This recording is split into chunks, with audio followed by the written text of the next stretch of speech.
Jeg hedder Anna. Jeg er 17 år. Og mit liv er i frit fald.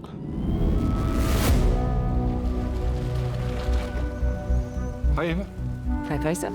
Vores ting kommer fra Shanghai om et par dage. Hvad er sket? Jeg forstår godt, du keder dig lidt her. Jeg gider ikke starte forfra igen.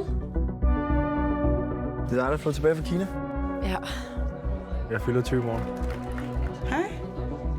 Vi to kan ikke have hemmeligheder for hinanden. Så går det ikke.